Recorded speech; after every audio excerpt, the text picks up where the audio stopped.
भगवान की सबसे बड़ी कृपा क्या है आपको पता है?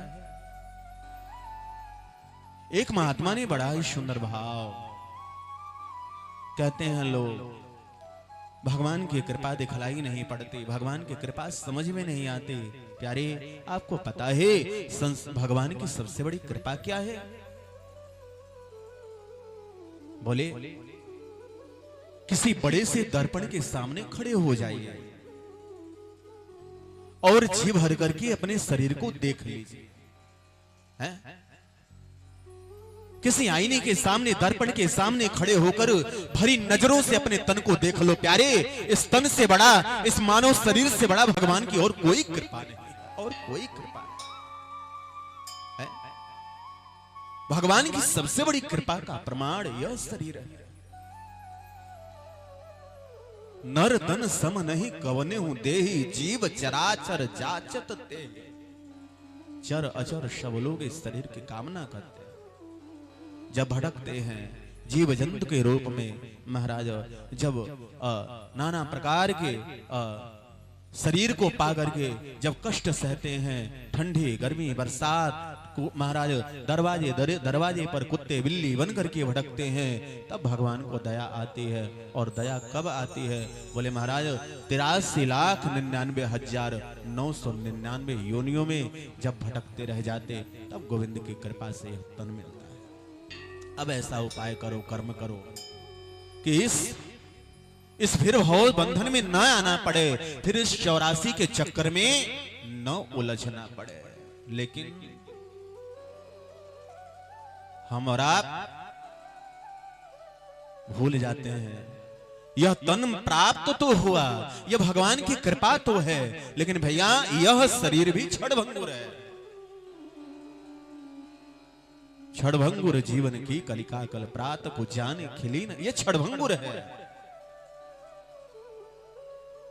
दुर्लभो मानुषो देहे देहिनाम क्षणभंगुर, क्षणभंगुर है।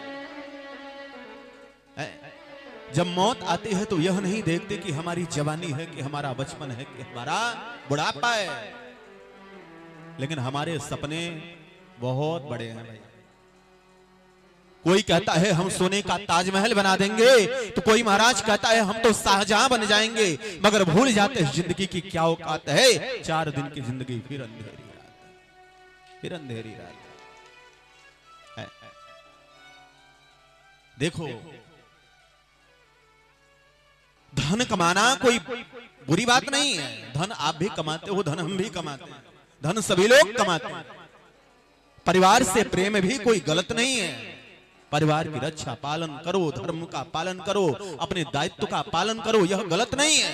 लेकिन गड़बड़ी कहां होती है? बोले धन को जीवन का आधार बनाओ, धन को जीवन का उद्देश्य मत बनाओ।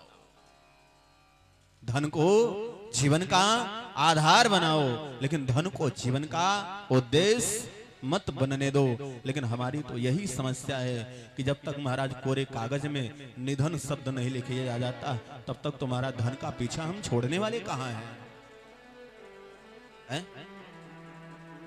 तब तक हमारी आशा, हमारी तृष्णा कहां मिटने वाली है? कहते हैं महाराज मानव का परम धर्म यही है, चाहे कुछ भी करो, कहीं पर भी रहो, लेकिन महाराज भगवान के नाम से कभी जीवन को विमुख मत करो। भगवान की प्राप्ति, गोविंद के चरणों की प्राप्ति ही एकमात्र मनुष्य के जीवन का लक्ष्य है, एकमात्र मनुष्य के जीवन का उद्देश्य है। इनके चरणों में माथा झुकाया नहीं, दास्यामित्र इनका कहाया नहीं, इनके हृदय में अनुराग छाया नहीं, तो मजा तुमने नर्तन का पाया नहीं, मजा तुमने नर्तन का है। मानव तन धन्य कैसे है? बोले कुसंग में जाता नहीं, सत्संग करता नित्य है। दुर्ग्रंथ कभी पढ़ता नहीं, सदग्रंथ पढ़ता नित्य है। शुभ गुण बढ़ाता है सदा, अवगुण घटाने में कुशल। मन शुद्ध है बस इंद्रियां, नर जन्म उसका है सफल, नर जन्म उसका है सफल। चिंता ने आगे की करे जो सोच न पीछे का करे जो प्राप्त हो संतोष पूर्वक मन में यूं धीरा धरे रोता हुआ जन्मा यहाँ हंसता हुआ जाए निकल रोते हुए जन छोड़कर नरजन्म उसका है सफल नरजन्म उसका है। कृष्ण प्राप्ति गोविंद की प्राप्ति ही मनुष्य का सबसे बड़ा धर्म है और वही धर्म परम धर्म है।